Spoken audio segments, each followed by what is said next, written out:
হিমুর বাবার নাম কি? আমি কি হিমু বিষয়ক কোনো বইয়ে তার নাম বলেছি? মনে করতে পারছি না। ভদ্রলোক দেখতে কেমন তাও বলতে পারছি না। তার চেহারার বর্ণনা কি কোথাও করেছি? মনে হয় না। চরিত্রের চেহারার বর্ণনা সাধারণত আমি করি না, দায়িত্ব পাঠকের উপর ছেড়ে দেই। তাদেরকে চেহারা কল্পনা করে নিতে দেই। আমার উপন্যাসের চরিত্ররা দেখতে কেমন তা জোর করে পাঠকের উপর চাপিয়ে দেই না। এই পৃথিবীর মহান লেখকদের একজন দস্তয়েভস্কি। তার তৈরি চরিত্রগুলোর ডিটেইল বর্ণনা এমনভাবে দেন যে পাঠক চোখের সামনে চরিত্র দেখতে পান। ঔপন্যাসিক চার্লস ডিকেন্স এই কাজটি ভালো করেন। তার চরিত্র বর্ণনা: লোকটির মুখ লম্বাটে, জোড়া ভুরু, কানে প্রচুর লোম, কানের ঠিক নিচেই পেনি আকৃতির একটা লাল আঁচিল। আঁচিলে বড় বড় কয়েকটা কালো চুল আছে। এর মধ্যে একটা রং বাদামি। সেই চুল ঠোঁটের উপর ঝুলে থাকে।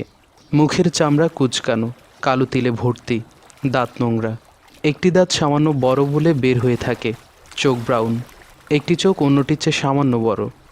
তিনি যখন কথা বলেন না তখনও অস্পষ্ট এক ধরনের শব্দ তার মুখ থেকে বের হয়। চরিত্র বর্ণনায় লেখক কোন টেকনিক ব্যবহার করবেন সেটা তার ব্যাপার। আমার টেকনিকের কারণ কি এই যে আমি চেহারা কেমন তা নিয়ে মাথা ঘামাই না? চরিত্রের মানসিকতাই প্রধান হয়ে দাঁড়ায়? হতে পারে। রূপবতী মেয়েদের রূপ বর্ণনা এক কথায় সেরে ফেলি: মেয়েটি অসাধারণ রূপবতী। অসাধারণ কোন অর্থে তা ব্যাখ্যা করা হয় না। রূপ বর্ণনা ব্যাখ্যা না করা বা ব্যাখ্যা করতে না পারা কি একটি বড় ত্রুটি না? নায়িকাদের রূপ বর্ণনায় নির্ধারিত নিয়ম আছে, যেমন পটল চেরা চোখ, বাঁশির মতো নাক ইত্যাদি। আমি পটল চিরে তাকিয়ে দেখে ধাক্কার মতো খেয়েছি। কেন চোখের বর্ণনায় এই সবজি চলে আসছে আল্লাহ পাকি জানেন। হরিণের মতো চোখের কথাও উপমায় ব্যবহার হয়। নুহাশপল্লীতে একসময় প্রচুর হরিণ ছিল। তাদের চোখের শেষ অংশ বড়শির মতো বাঁকানো, সেখানে কোনো সৌন্দর্য নেই। গরুর বড় বড় চোখে তাও কিছুটা সৌন্দর্য আছে, তবে মেয়েদের চোখের তুলনা মেয়েদের চোখের সঙ্গেই হওয়া বাঞ্ছনীয়। ওই যে সুনীলের কবিতা, একটি গোলাপ ফুটেছিল গোলাপের মতো। প্রস্তাবনা বন্ধ থাকুক, হিমুর বাবার কাছে ফিরে যাই। পাঠক আসুন, আমরা সবাই মিলে তার অবয়ব দাঁড় করাই। প্রসেস অফ এলিমিনেশনের মাধ্যমে চেহারা দাঁড় করানো, অনেক না অতিক্রমের পর হ্যাঁতে পৌঁছানো। ভদ্রলোকটি কি বেটে? অবশ্যই না। ভদ্রলোকটি কি থলথলে মোটা? অবশ্যই না। ভদ্রলোকের মাথায় কি টাক? অবশ্যই না। কুৎসিত দর্শন? না। গায়ের রং কুচকুচে কালো? না।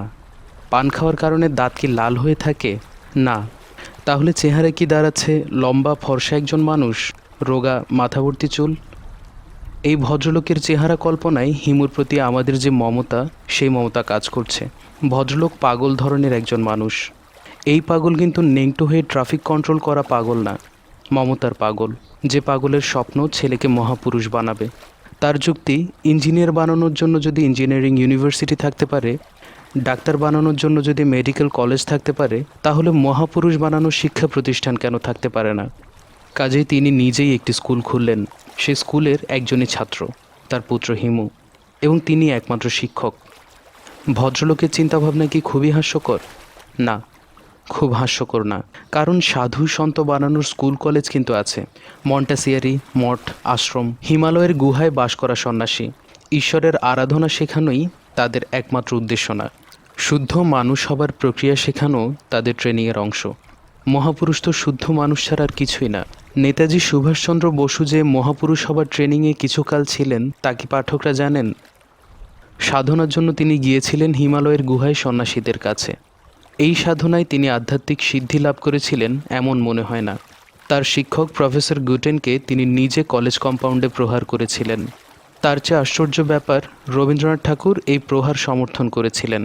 রবীন্দ্রনাথ বলেছিলেন, বিদেশি অধ্যাপকের কাছ থেকে দেশ, জাতি এবং ধর্মের অপমানের কথা শুনলে ছাত্ররা অসহিঞ্জুতা প্রকাশ করবেই, না করলেই বরং লজ্জা এবং দুঃখের কথা।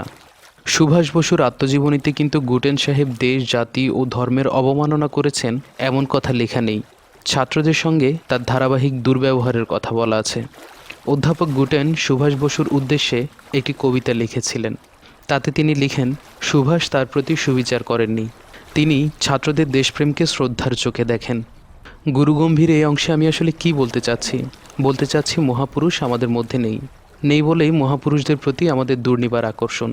ভিন্নভাবে বলতে গেলে দুর্বলতা মানবজাতি ঘেন্না করে, কারণ দুর্বলতা আছে তার মধ্যেই। Mankind abhors timidity because he is timid. মহাপুরুষ বিষয়ে আমার প্রবল আগ্রহের কারণ সম্ভবত এটাই, আমার মধ্যে মহাপুরুষ বিষয়ে কিছু নেই। আমি নিতান্তই আমজনতার একজন। ভুলে যাবার আগে বলে রাখি, আমার লেখা প্রথম মঞ্চনাটকের নাম মহাপুরুষ। মহাপুরুষ গড়ার কারিগর হিমুর বাবার পোশাক কী হবে? হিমু হলুদ পাঞ্জাবি পরে, তিনি কি পরবেন? পোশাক খুব তুচ্ছ করে দেখার বিষয় না। স্বয়ং শেক্সপিয়র বলেছেন, মানুষের প্রথম পরিচয় তার পোশাকে। বাংলা প্রবচনেও আছে, পহেলা দর্শনধারী, তারপরে গুণবিচারী। দর্শনধারী হতে হলে সেরকম পোশাক লাগবে, গামছা পরে দর্শনধারী হওয়া যাবে না। পরিধেয় বস্ত্র নিয়ে শেখ সাদির বিখ্যাত শায়েরও আছে। পোশাক যথাযথ না হওয়ায় রাজসভাতে শেষের দিকে তাকে বসতে হয়েছিল। কবি অভিমান থেকে লিখলেন, রাজসভাতে এসেছিলাম, বসতে দিল পিছে, সাগর জলে সুপ্ত ভাসে, মুক্ত থাকে নিচে। আমি আমার জীবনে পোশাককে কখনোই গুরুত্বপূর্ণ মনে করিনি। ইস্ত্রিবিহীন কুচকানো শার্ট, তার সঙ্গে স্পঞ্জের স্যান্ডেল পরে বড় কোনো অনুষ্ঠানে যেতে কখনোই সমস্যা বোধ করিনি। তবে একবার মহা বিপদে পড়েছিলাম। সেই বিপদ নিয়ে ঢাকা ক্লাবের ম্যাগাজিনের রমনা সুবন্ত জয়ন্তী সংখ্যায় একটা লেখাও লিখেছিলাম। লেখাটি আমি আমার অনুমতিক্রমে আবার ছাপছি, কারণ মহাপুরুষ গড়ার কারিগরের পোশাক নির্বাচনের আগে লেখাটা পড়া থাকলে ভালো হবে। বাঙালির ঢাকা ক্লাব দর্শন।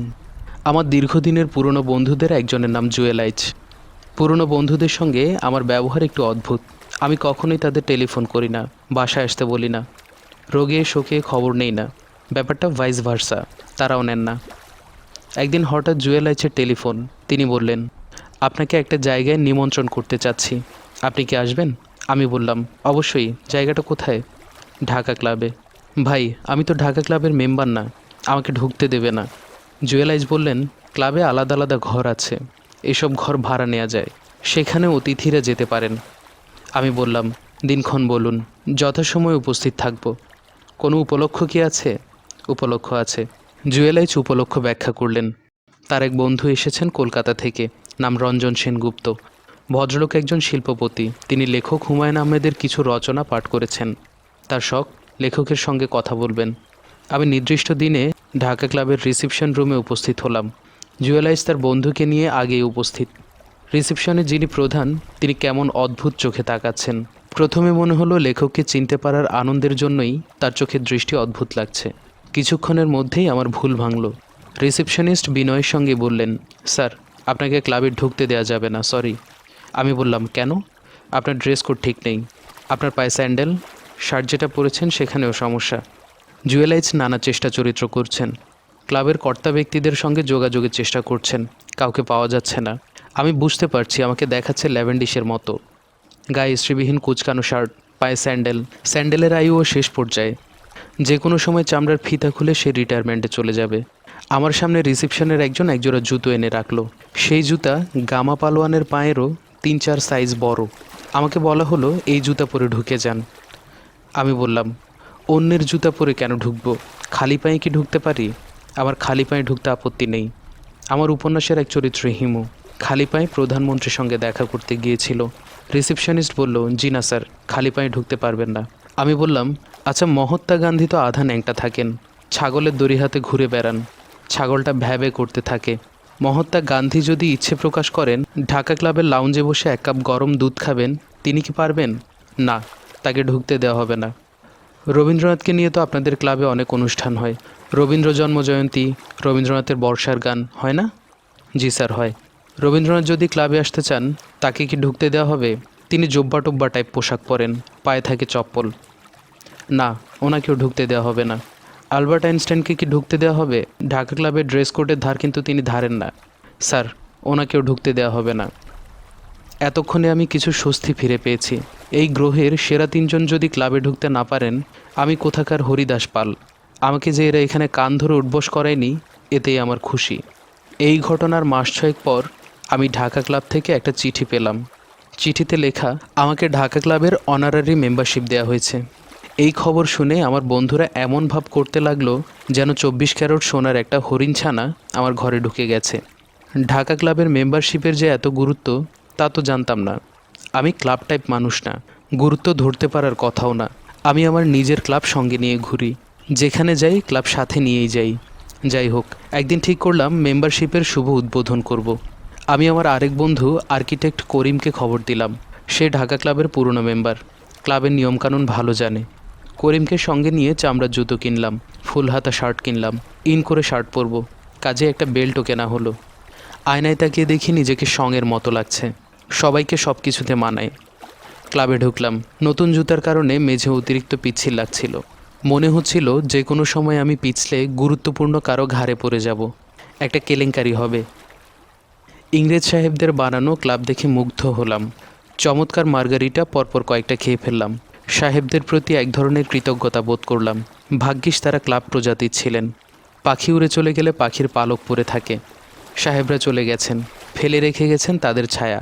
আমরা ক্লাবের মেম্বাররা সেই ছায়া গায়ে মেখে ক্লাবে ঢুকি, আড্ডা দেই। নিজেদের কেমন যেন ব্রিটিশ ব্রিটিশ লাগে। আমার মতো ভেতো বাঙালির জন্য এও তো কম প্রাপ্তি না।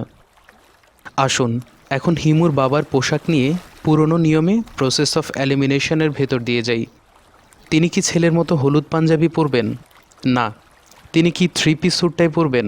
না। লুঙ্গি গামছা? না। Half pant T shirt? না।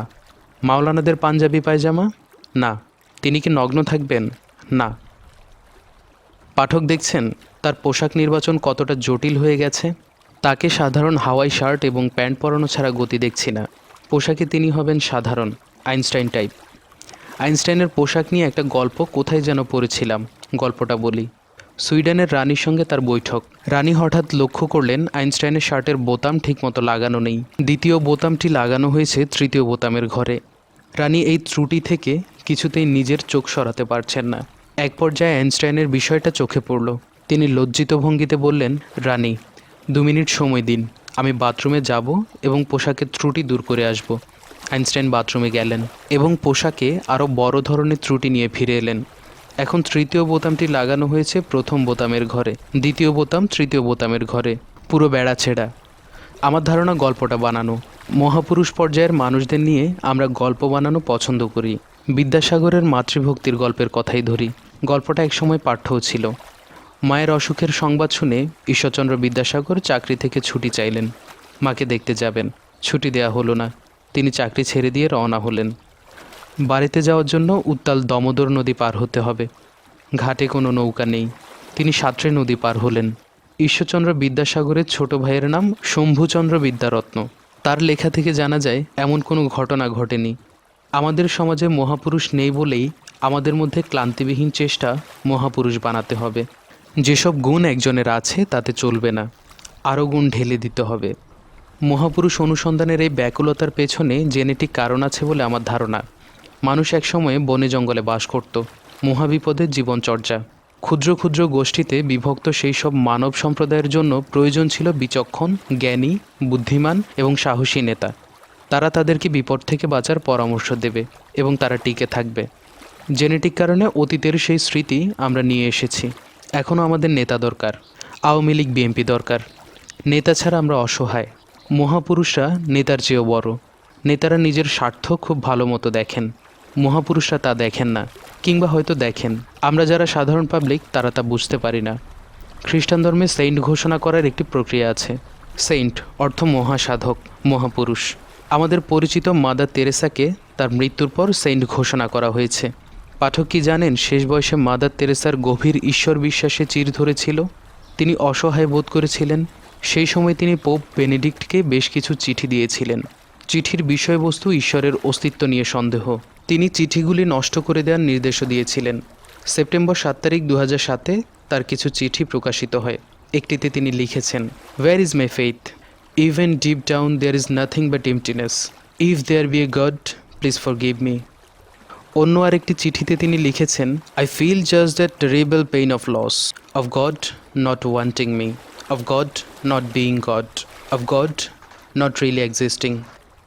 একজন স্বীকৃত মহাপুরুষের যদি এই সমস্যা থাকে তাহলে একজন আমজনতা যাবে কোথায়? জটিল তথ্য সমালোচনা থাকুক, আসুন আমরা আবার প্রসেস অফ এলিমিনেশন টেকনিকে বের করি মহাপুরুষ কেমন হবেন। একজন মহাপুরুষ কি আপনার বাড়িতে এসে হিদল শুটকি দিয়ে ভাত খাবেন? না। তিনি কি ঈদের নাটক দেখার জন্য আগ্রহ নিয়ে টিভির সামনে বসে থাকবেন? না।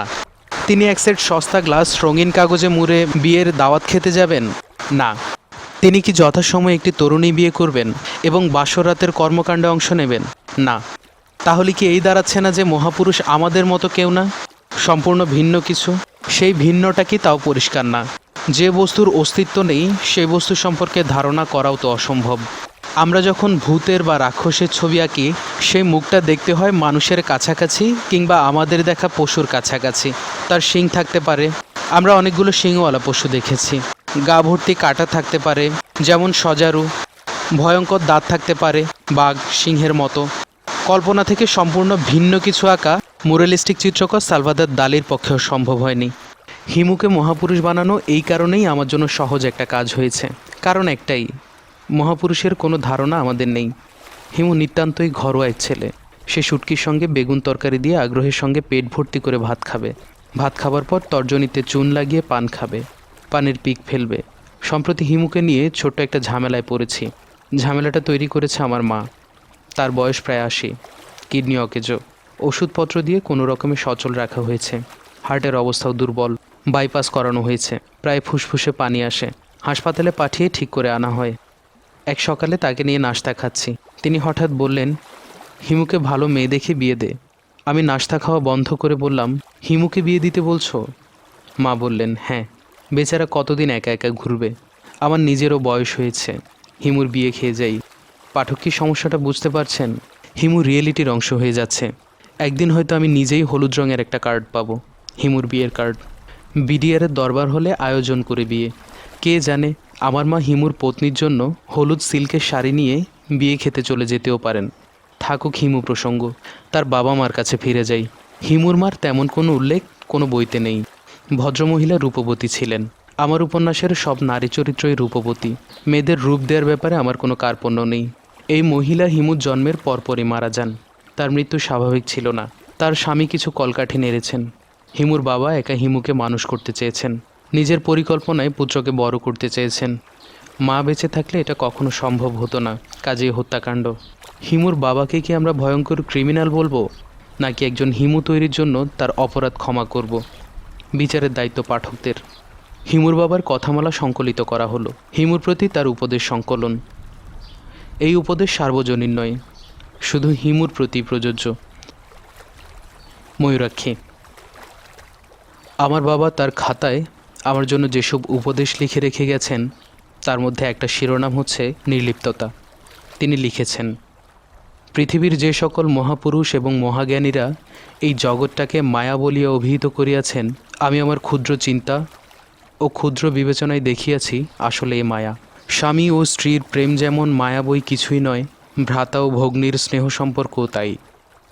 যে কারণে স্বার্থে আঘাত লাগিবা মাত্র স্বামী স্ত্রীর প্রেম বা ভ্রাতা ভগ্নীর ভালোবাসা কর্পূরের মতো উড়িয়া যায়।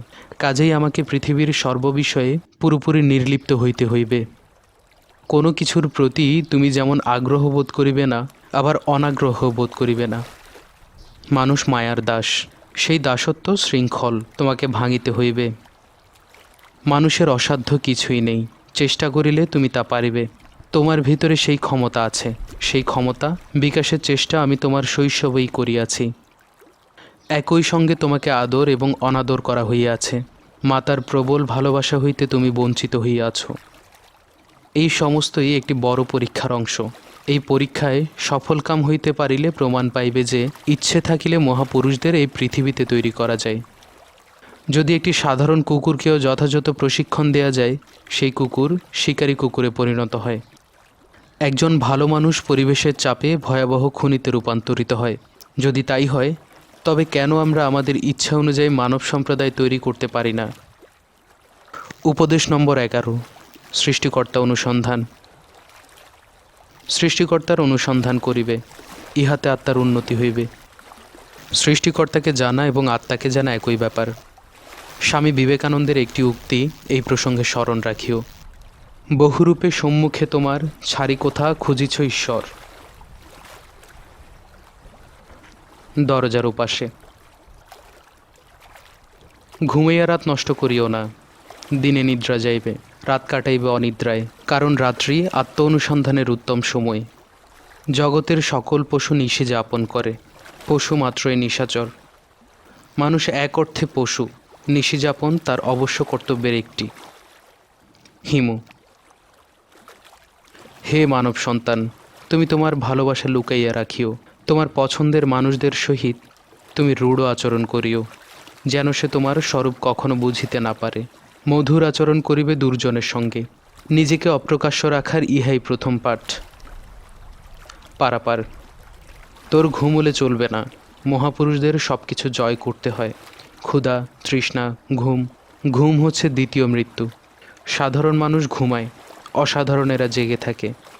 হিমুর হাতে কয়েকটি নীলপদ্ম। হিমালয়: তুমি ৮ বর্ষে পদার্পণ করিয়াছ, আমার অভিনন্দন। ৮ বর্ষকে গুরুত্বের সঙ্গে বিবেচনা করা হয়। এই বয়সে নারী ও পুরুষ যৌবন প্রাপ্ত হয়। তাদের চিন্তা চেতনায় ব্যাপক পরিবর্তন হয়। এই পরিবর্তনের ফল শুভ যেমন হয়, মাঝে মাঝে অশুভও হয়। প্রিয় পুত্র, তোমাকে আজ আমি তরুণ তরুণীর আকর্ষণের বিষয়ে আমার দীর্ঘদিনের চিন্তার ফসল বলিতে চাই। মন দিয়ে পাঠ করো। তরুণ তরুণীর আকর্ষণের সমগ্র বিষয়টাই পুরোপুরি জৈবিক। ইহা পশুধর্ম। এই আকর্ষণের ব্যাপারটিকে আমরা নানাভাবে মহিমান্বিত করিবার চেষ্টা করিয়াছি। প্রেম নিয়ে কবি সাহিত্যিকেরা মাতামাতি করিয়াছেন, চিত্রকররা প্রেমিক প্রেমিকার ছবি অঙ্কন করিয়াছেন, গীতিকাররা গান রচনা করিয়াছেন, গায়করা সেই গান নানান ভঙ্গিমায় গাহিয়াছেন। প্রিয় পুত্র, প্রেম বলিয়া জগতে কিছু নাই। ইহা শরীরের প্রতি শরীরের আকর্ষণ। এই আকর্ষণ প্রকৃতি তৈরি করিয়াছেন, যাহাতে তাহার সৃষ্টি বজায় থাকে। নরনারীর মিলনে শিশু জন্মগ্রহণ করিবে, প্রকৃতির সৃষ্টি বজায় থাকিবে। একই আকর্ষণ প্রকৃতি তাহার সমস্ত জীবজগতে তৈরি করিয়াছে। আশ্বিন মাসে কুকুরের শরীর 2 দিনের জন্য উত্তপ্ত হয়। সে তখন কুকুরের সঙ্গের জন্য প্রায় উন্মত্ত আচরণ করে। ইহাকে কি আমরা প্রেম বলিব? প্রিয় পুত্র, মানুষ ভান করিতে জানে, পশু জানে না। এই একটি বিষয় ছাড়া মানুষের সঙ্গে পশুর কোনো তফাৎ নেই। যদি কখনো কোনো তরুণীর প্রতি তীব্র আকর্ষণ বোধ করো, তখন অবশ্যই তুমি সেই আকর্ষণের স্বরূপ অনুসন্ধান করিবে। দেখিবে আকর্ষণের কেন্দ্রবিন্দু তুচ্ছ শরীর। শরীর যেহেতু নশ্বর, সেহেতু প্রেমও নশ্বর। প্রিয় পুত্র, তোমাকে অনেক দূর যাইতে হইবে। ইহা স্মরণ রাখিয়া অগ্রসর হইও। প্রকৃতি তোমার সহায় হউক, এই শুভ কামনা। প্রিয় পুত্র, মানুষ মায়াবদ্ধ জীব। মায়ায় আবদ্ধ হওয়াই তার নিয়তি। তোমাকে আমি মায়ামুক্ত হওয়ার প্রক্রিয়ার ভিতর দিয়ে বড় করিয়াছি। তারপরেও আমার ভয়, একদিন ভয়ঙ্কর কোনো মায়ায় তোমার সমস্ত বোধ, সমস্ত চেতনা আচ্ছন্ন হইবে। মায়া কূপ বিশেষ। সে কূপের গভীরতা মায়ায় যে আবদ্ধ হইবে তাহার মনের গভীরতার উপর নির্ভরশীল। আমি তোমার মনের গভীরতা সম্পর্কে জানি, কাজেই ভয় পাইতেছি। কখন না তুমি মায়া নামক অর্থহীন কূপে আটকা পড়িয়া যাও। যখনই এইরূপ কোনো সম্ভাবনা দেখিবে, তখনই মুক্তির জন্য চেষ্টা করিবে। মায়া নামক রঙিন কূপে পড়িয়া জীবন কাটানোর জন্য তোমার জন্ম হয় নাই। তুমি আমার সমগ্র জীবনের সাধনাকে নষ্ট করিও না। আমি আমার অপ্রকৃতিগ্রস্ত পিতার সমগ্র জীবনের সাধনাকে নষ্ট করিনি। আমি যখনই মায়ার কূপ দেখেছি, তখনই দূরে সরে গেছি। দূরে সরার প্রক্রিয়াটি কত যে কঠিন, তা কি আমার অপ্রকৃতিগ্রস্ত দার্শনিক পিতা জানেন? মনে হয় জানতেন না। জানলে মায়ামুক্তির কঠিন বিধান রাখতেন না। হিমুর দ্বিতীয় প্রহর। ভয় বিষয়ক উপদেশ। একজন মানুষ তার এক জীবনে অসংখ্যবার তীব্র ভয়ের মুখোমুখি হয়। তুমিও হইবে, ইহাই স্বাভাবিক। ভয়কে পাশ কাটাইয়া যাইবার প্রবণতাও স্বাভাবিক প্রবণতা। তুমি অবশ্যই তা করিবে না। ভয় পাশ কাটাইবার বিষয় নহে, ভয় অনুসন্ধানের বিষয়। ঠিকমতো এই অনুসন্ধান করিতে পারিলে জগতে অনেক অজানা রহস্য সম্পর্কে অবগত হইবে। তোমার জন্য ইহার প্রয়োজনীয়তা আছে। তবে তোমাকে বলিয়া রাখি, এই জগতের রহস্য পেঁয়াজের খোসার মতো। একটি খোসা ছাড়াইয়া দেখিবে আরেকটি খোসা, এমনভাবে চলিতে থাকিবে। সবশেষে দেখিবে কিছুই নাই। আমরা শূন্য হইতে আসিয়াছি, আবার শূন্যে ফিরিয়া যাইব। 2 শূন্যের মধ্যবর্তী স্থানে আমরা বসবাস করি। ভয় বাস করে 2 শূন্যে। এর বেশি এই মুহূর্তে তোমাকে বলিতে ইচ্ছা করি না। নিদ্রা ও জাগরণের যে বাধা ধরার নিয়ম আছে, যেমন দিবসে জাগরণ, নিশাকালে নিদ্রা, এসব নিয়ম মানিয়া চলার কোনো আবশ্যকতা নেই। কোনো রকম বন্ধনে নিজেকে বাঁধিও না। খোলা মাঠ বা প্রান্তরে নিদ্রা দিতে চেষ্টা করিবে। কোনো প্রকোষ্ঠে শয়ন করিলে সেই প্রকোষ্ঠের দরজা জানালা সবই খুলিয়া রাখিবে, যেন নিদ্রাকালে খোলা প্রান্তরের সহিত তোমার নিদ্রাকক্ষের যোগ সাধিত হয়। নিদ্রাকালে তস্কর বা ডাকাত আসিয়া তোমার মালামাল নিয়ে পলায়ন করিবে, এই চিন্তা মাথায় রাখিও না। কারণ তস্কর আকর্ষণ করিবার মতো কিছুই তোমার কখনোই থাকিবে না। যদি থাকে, তাহা তস্কর কর্তৃক নিয়ে যাওয়াই শ্রেয়। জগতের কর্মকাণ্ড চক্ষু মেলিয়া দেখিয়া যাইবে, কোনো ক্রমেই বিচলিত হইবে না। আনন্দে বিচলিত হইবে না, দুঃখেও বিচলিত হইবে না। সুখ দুঃখ এইসব নিতান্তই তুচ্ছ মায়া। তুচ্ছ মায়া আবদ্ধ থাকলে জগতের প্রধান মায়ার স্বরূপ বুঝিতে পারিবে না। যখনই সময় পাইবে তখনই বনভূমিতে যাইবার চেষ্টা করিবে। বৃক্ষের সঙ্গে মানব শ্রেণীর বন্ধন অতি প্রাচীন। আমার ধারণা আদি মানব এক পর্যায়ে বৃক্ষের সহিত কথোপকথন করিত। সময়ের সঙ্গে সঙ্গে মানুষের এই ক্ষমতা নষ্ট হইয়াছে, তবে সাধনায় ফল হয়। মন কেন্দ্রীভূত করিতে যদি সক্ষম হও তবে বৃক্ষের সহিত যোগাযোগেও সক্ষম হইবে। বৃক্ষরাজ তোমাকে এমন অনেক জ্ঞান দিতে সক্ষম হইবে যে জ্ঞান এমনিতে তুমি কখনো পাইবে না। কণ্টক। কাটা, কণ্টক, শলা, তরুণক, সূচি, চোঁচ। বাবা হিমালয়। শৈশবে কই মাছের ঝোল খাইতে গিয়া একবার তোমার গলায় কই মাছের কাঁটা বিঁধিল। তুমি বড়ই অস্থির হইলে। মাছের কাটার যন্ত্রণা তেমন অসহনীয় নয়, তবে বড়ই অস্বস্তিকর। কণ্টক নীরবেই থাকে, তবে প্রতিনিয়তই সে তার অস্তিত্ব স্মরণ করাইয়া দেয়। কণ্টকের এই স্বভাব তোমাকে জানাইবার জন্যই আমি তোমার গলার কাটা তুলিবার কোনো ব্যবস্থা করি নাই। তুমি কিছুদিন গলায় কাটা নিয়ে ঘুরিয়া বেড়াইলে। বাবা হিমালয়।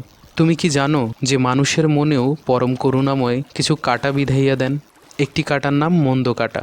তুমি যখনই কোনো মন্দ কাজ করিবে তখনই এই কাটা তোমাকে স্মরণ করাইয়া দিবে।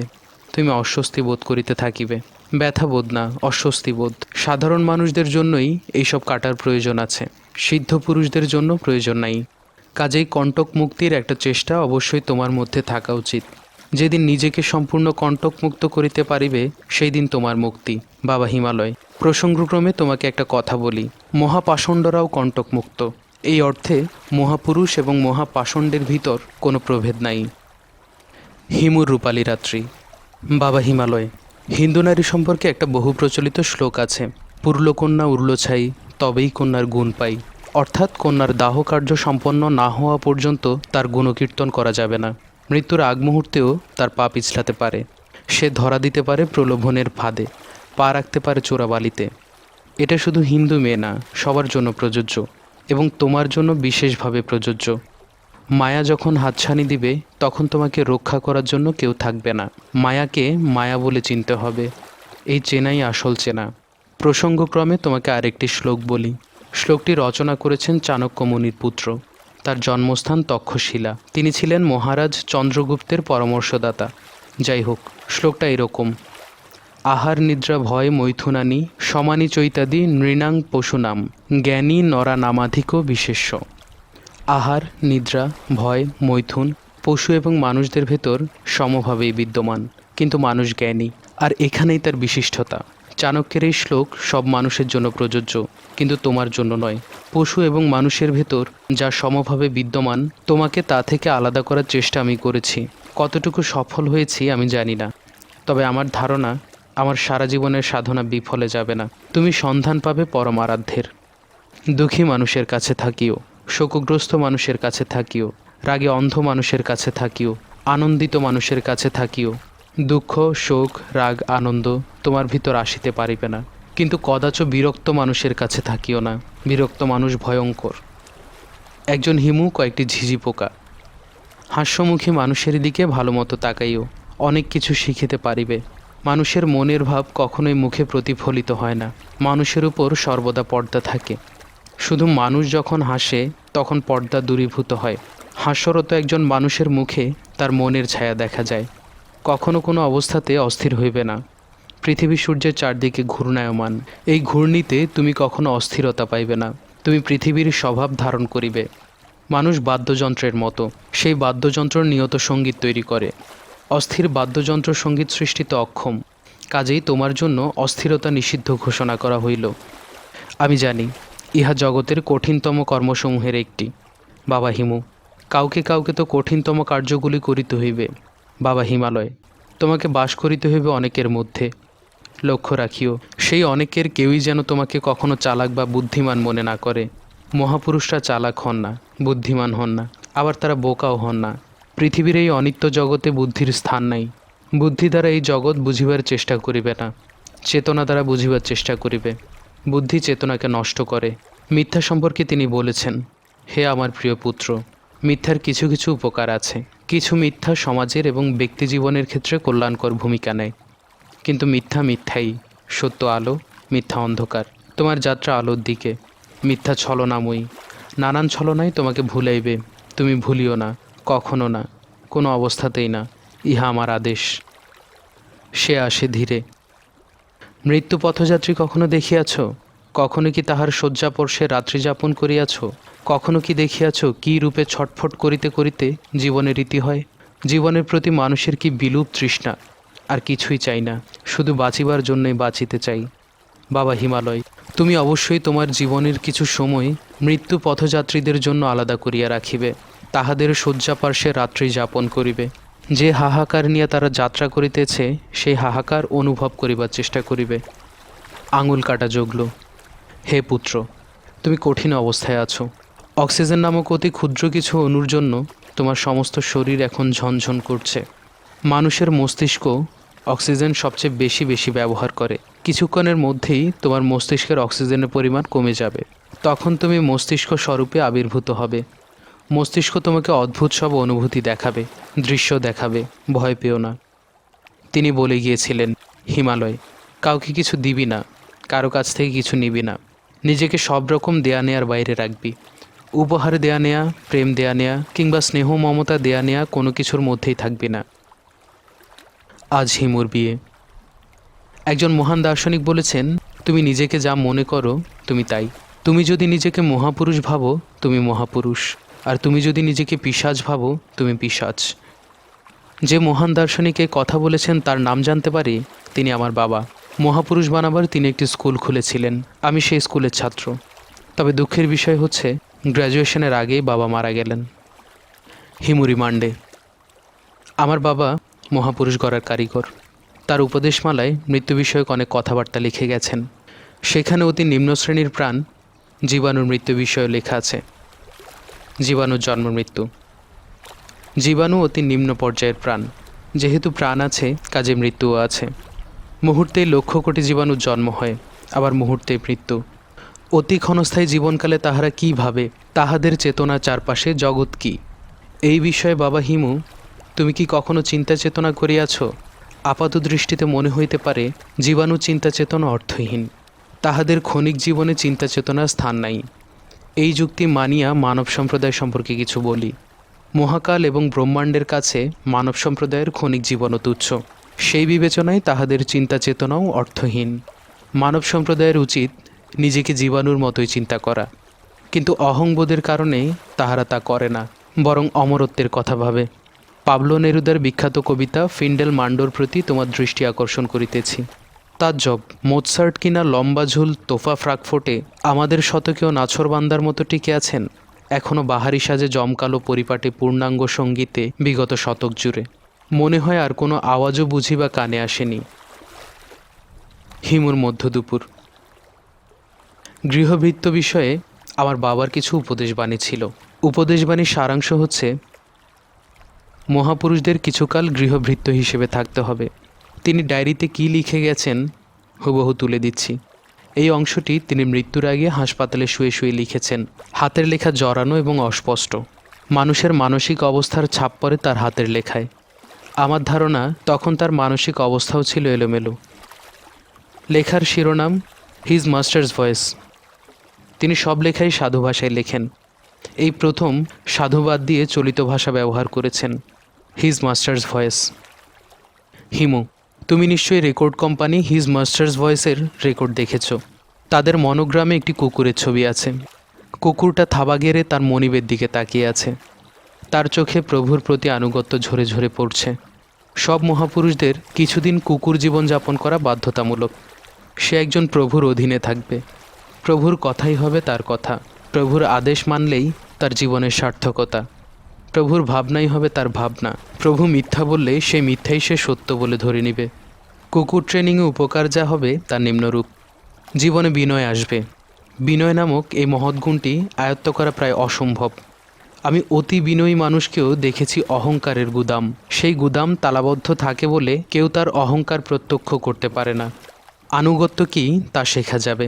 প্রতিটি মানুষ নিজের প্রতি শুধু অনুগত, অন্যের প্রতি নয়। নিজের প্রতি আনুগত্য যে সার্বজনীন ছড়িয়ে দিতে পারবে সেই তো মহামানব। মানুষকে সেবা করার প্রথম পাঠের শুরু। কুকুর ট্রেনিং কিংবা গৃহভৃত্য ট্রেনিং তোমাকে সেবা নামক আরেকটি মহৎ গুণের সংস্পর্শে আনবে। ফ্লোরেন্স নাইটেঙ্গেল না, তোমাকে সত্যি সেবা শিখতে হবে। ফ্লোরেন্স নাইটেঙ্গেল অসুস্থ মানুষদের সেবা করতেন। তারা এমনিতেই সেবার দাবিদার। তোমাকে সুস্থ মানুষকে সেবা করতে হবে। আমি নিজে এখন অসুস্থ।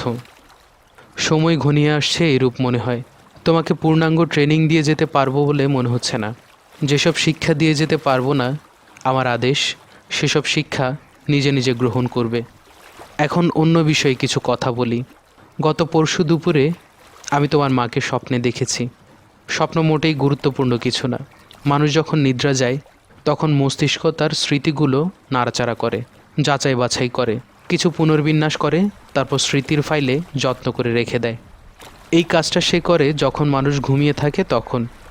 মস্তিষ্কের এই কাজকর্মই আমাদের কাছে ধরা দেয় স্বপ্ন হিসেবে। ফ্রয়েড সাহেব বলেছেন, সব স্বপ্নের মূলে আছে যৌনতা। এই ধারণা যে কতটা ভুল তা ব্যাখ্যার অপেক্ষা রাখে না। যাই হোক, এখন স্বপ্নের কথা বলি। আমি তোমার কিশোরী মাকে স্বপ্ন দেখলাম। এটা কিভাবে সম্ভব হলো জানি না, কারণ তাকে আমি কিশোরী অবস্থায় কখনোই দেখি নাই। যখন তাকে বিবাহ করি তখন তার বয়স 22। সে একজন তরুণী। আমি দেখলাম সে তার গ্রামের বাড়িতে কুয়ার পাড়ে বসে আছে। তার সামনে এক বালতি পানি। সে চোখে মুখে পানি দিচ্ছে। তোমার মা অতি রূপবতীদের একজন। এই তথ্য মনে হয় তুমি জানো না, কারণ তার মৃত্যুর পর আমি তার সমস্ত ফটোগ্রাফ নষ্ট করে দিয়েছি। তার স্মৃতি জড়িত সব কিছুই ফেলে দেওয়া হয়েছে, কারণ স্মৃতি মানুষকে পিছনে টেনে ধরে। মহাপুরুষদের পিছুটান থেকে মুক্ত থাকতে হয়। স্বপ্নের প্রসঙ্গে ফিরে যাই। তোমার মা চোখে মুখে পানি দিয়ে উঠে দাঁড়ানো মাত্র আমি সেখানে উপস্থিত হলাম। তোমার মা অত্যন্ত আনন্দিত গলায় বলল, তুমি একা এসেছো? আমার ছেলে কই? আমি বললাম, তাকে ঢাকা শহরে রেখে এসেছি। সে করুণ গলায় বলল, আহারে, কতদিন তাকে দেখি না। সে নাকি হলুদ পাঞ্জাবি পরে খালি গায়ে রাস্তায় রাস্তায় হাঁটে। এটা কি সত্যি? হ্যাঁ, সত্যি। তুমি তাকে সুন্দর একটা শার্ট কিনে দিও, একটা প্যান্ট কিনে দিও, একজোড়া জুতা কিনে দিও। আচ্ছা, দেব। তোমার মা তখন কাঁদতে শুরু করে এবং কাঁদতে কাঁদতে বলল, ওর কি কোনো মেয়ের সঙ্গে ভাব হয়েছে? কোনো মেয়ে কি ভালোবেসে তার হাত ধরেছে? আমি বললাম, না, সে মহাপুরুষ হওয়ার সাধনা করছে। তার জন্য নারী সঙ্গ নিষিদ্ধ। তোমার মা চোখের পানি মুছে রাগি রাগি গলায় বলল, সে মহাপুরুষ হওয়ার সাধনা করছে না কচু করছে। তাকে তুমি আমার কাছে নিয়ে আসো, আমি থাবড়ায়ে তার মহাপুরুষগিরি ছুটাই দিব। স্বপ্নের এই জায়গায় আমার ঘুম ভেঙে গেল। স্বপ্ন যে এক ধরনের ভ্রান্তি তা আমি জানি। তারপরেও স্বপ্ন দর্শনের পরপর আমার মধ্যে কিছু আচ্ছন্ন ভাব দেখা দিল। আমার চক্ষু সজল হলো। মনে মনে বললাম, মাতা যস্য গৃহে নাস্তি অরণ্যং তেন গন্তব্যং যথারণ্যং তথা গৃহস্য। বাবা হিমু, এখন তোমাকে একটি বিশেষ কথা বলি। তোমার মায়ের একটি 8 ইঞ্চি বাই 12 ইঞ্চি ছবি এবং তার লেখা ডায়েরি আকারে একটি খাতা আমি গোপনে রেখে দিয়েছি। একটা খামে সিলগালা করে রেখেছি। যে তোষকে আমি ঘুমাই সেই তোষকের ভিতরে সেলাই করে রাখা আছে। তুমি খামটি সংগ্রহ করবে। যেদিন কোনো কারণে তোমার হৃদয় সত্যিকার অর্থে আনন্দে পূর্ণ হবে সেদিন খামটা খুলবে। তবে একবার খাম খুলে ফেলার পর ছবি, খাতা এবং খাম আগুনে পুড়িয়ে ফেলতে হবে। যেহেতু একবার খুলে দেখার পর সব পুড়িয়ে ফেলতে হবে, সেই কারণেই তুমি কোনোদিন খামটা খুলতে পারবে না বলে আমার দৃঢ় বিশ্বাস। হা হা হা। একে কি বলে জানো? একে বলে থেকেও নেই। তোমার দীর্ঘ পথ পরিক্রমায় তুমি কিছু মহাপুরুষ পর্যায়ের মানুষের সাক্ষাৎ পাইবে। অতি অবশ্যই তুমি তাহাদের নিকট হইতে সহস্র হাত দূরে থাকিবে, কারণ মহাপুরুষদের আকর্ষণী ক্ষমতা প্রবল। একবার তাদের আকর্ষণী ক্ষমতার ভিতরে পড়িলে আর বাহির হইতে পারিবে না। তাহাদের বলয়ের ভিতরে থাকিয়া তোমাকে চক্রাকারে ঘুরিতে হইবে। ইহা আমার কাম্য নয়। পদটিকা। হিমুর বাবা জীবনের শেষ প্রান্তে এসে তার মৃত স্ত্রীর প্রতি গভীর মমতা অনুভব করেছেন। আমি মানুষটিকে ক্ষমা করেছি।